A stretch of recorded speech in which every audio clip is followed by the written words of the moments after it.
আসসালামু আলাইকুম রহমতুল্লাহ। 10 মিনিট মাদ্রাসায় আপনাকে স্বাগতম। যাদের তওবায় আল্লাহ তাআলা বেশি খুশি হন। আবু হুরায়রা রাদিয়াল্লাহু তাআলা আনহু বলেন, রাসূলুল্লাহ সাল্লাল্লাহু আলাইহি ওয়াসাল্লাম বলেছেন, দুই ব্যক্তির প্রতি আল্লাহ তাআলা হাসেন, তাদের একজন অপরজনকে হত্যা করে, অথচ তারা উভয়ই জান্নাতবাসী হবে। একজন এ কারণে জান্নাতবাসী হবে যে সে আল্লাহর পথে যুদ্ধ করে শহীদ হয়েছে, অতঃপর হত্যাকারী তওবা করে এবং আল্লাহ তাআলা হত্যাকারীর তওবা কবুল করেছেন, ফলে সেও আল্লাহর রাস্তায় শহীদ হয়েছে। সহিহ বুখারী হাদিস নম্বর 2826। আলোচ্য হাদিসে আল্লাহর দয়া ও অনুগ্রহ বিভিন্ন ধরন সম্পর্কে ধারণা লাভ করা যায়।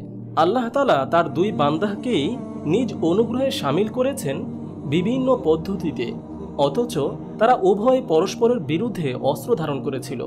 এই দুই ব্যক্তি যে বার্তা দেয়, প্রথম ব্যক্তিকে আল্লাহ তাআলা দ্বিতীয় ব্যক্তির উপর প্রাধান্য দিয়েছেন, তাকে সম্মানিত করেছেন।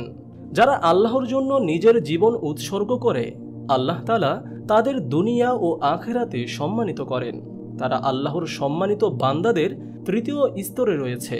নবী, রাসূল ও সিদ্দিকদের পরেই তাদের অবস্থান। দ্বিতীয় ব্যক্তি একজন খুনি হওয়ার পরও আল্লাহ তাআলা ক্ষমা করে দিয়ে তিনি তার বান্দাদের অনুগ্রহের প্রতি আশান্বিত করেছেন।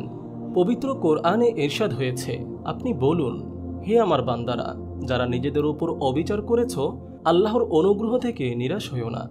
নিশ্চয়ই আল্লাহ তাআলা যাবতীয় পাপ ক্ষমা করেন, তিনি ক্ষমাশীল ও দয়ালু। সূরা জুমার আয়াত 53। তাওবা পাপ চিহ্ন মুছে দেয়।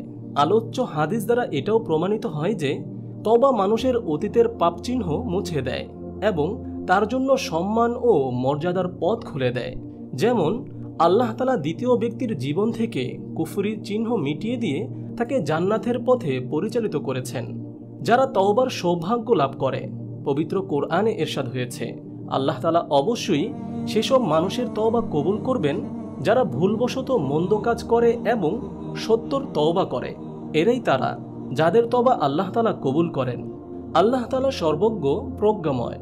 তওবা তাদের জন্য নয় যারা আজীবন মন্দ কাজ করে, অবশেষে তাদের কারো মৃত্যু উপস্থিত হলে সে বলে, আমি এখন তওবা করছি, এবং তাদের জন্য নয় যাদের মৃত্যু হয় কাফির অবস্থায়।